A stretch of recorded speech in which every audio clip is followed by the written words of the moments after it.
Bonjour, j'ai l'élan de vous faire une vidéo aujourd'hui après quelques rencontres avec des gens en accompagnement.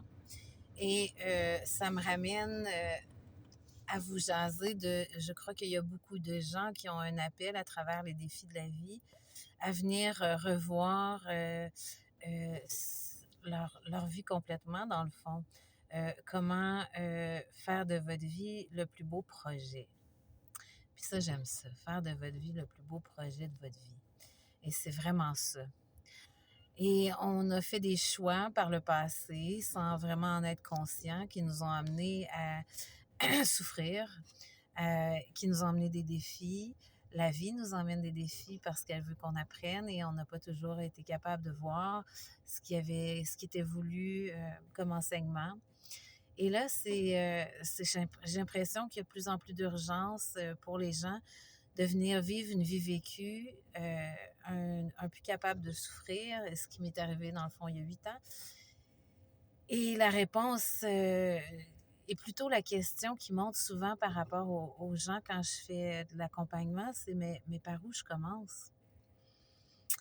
Et c'est une belle question, puis c'est un début. Ça commence déjà quand on se pose la question, par où je commence? Ça y est, c'est commencé. Et la réponse serait, ben, par où ça souffle le plus? C'est-tu à travers ton travail? C'est-tu à travers ta vie personnelle? C'est-tu à travers ta vie de couple? C'est où ça travaille le plus?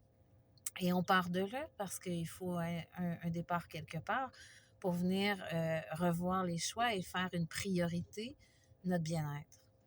Si on continue à faire les choix qu'on faisait avant, on va avoir les résultats qu'on avait avant. Hein, c'est un classique. Alors, et on ne peut pas continuer à vivre notre vie comme on la vivait en souhaitant avoir des résultats.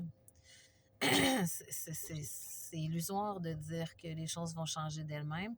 C'est par des prises de conscience et des nouveaux choix qu'on va s'en aller vers une vie qui va être vécue, qui sera plus guidée par la culpabilité, par la peur.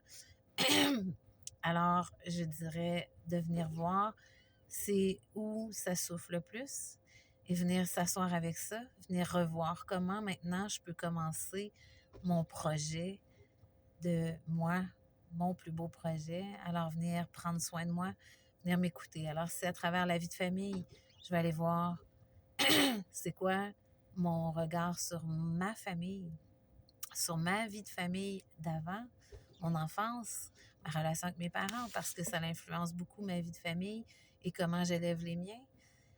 Si c'est à travers le travail, c'est venir voir qu'est-ce qui m'a été inculqué comme image du travail et revenir revoir sont où mes priorités, comment est-ce que j'ai mis les priorités aux bons endroits, faire un retour sur les priorités pour refaire une nouvelle base. Mais ça va prendre un engagement. Un engagement à tous les jours, venir revoir notre façon de fonctionner parce qu'on a toujours fonctionné de la même façon, on a toujours eu les mêmes résultats. Alors, chaque matin, si je prends du temps pour venir voir qu'est-ce que j'ai envie de vivre comme journée, que ce soit au travail, que ce soit avec ma famille, comment j'ai envie de la vivre, cette journée-là? Dans la légèreté, la joie, ou dans la lourdeur, la culpabilité, dans la peur, ou dans beaucoup d'amour? Et maintenant, là, les réponses et les questions vont venir pas mal d'elles-mêmes.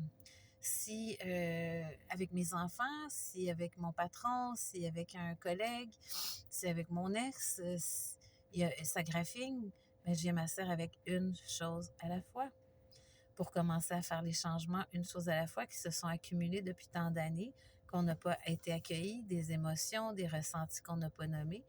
Et là, d'aller trouver les outils. C'est là aussi le deuxième défi, c'est de trouver les outils qui nous correspondent parce qu'on est tous différents pour venir commencer à faire ce beau voyage vers le beau projet qui est toi. Toi qui est ton plus beau projet, qui est toi qui est la solution à tout. De venir marcher dans ton pouvoir, de changer les choses par tes nouveaux choix. Les choix de la non-attaque, les choix de la non-défense. Hein, si je me défends pas quand quelqu'un dit qu'il n'est pas d'accord puis que je le laisse être pas d'accord, est-ce que ce serait ça un bout de la paix? Si je m'affirme ou je m'affirmais pas avant, si je mets mes limites ou je mettais pas mes limites avant, est-ce que ça, ce serait de l'amour? De la grosse amour de soi qui va prendre de plus en plus de place et qui va juste faire que notre vie va être le reflet de ce qu'on est et de ce qu'on ressent envers nous. Alors, si on est en amour avec nous, comme j'aime bien l'exemple de la première, dans une relation, on rencontre quelqu'un. Et les premiers mois ou la première année, c'est la lune de miel, hein? On voit pas ses défauts, il est juste wow.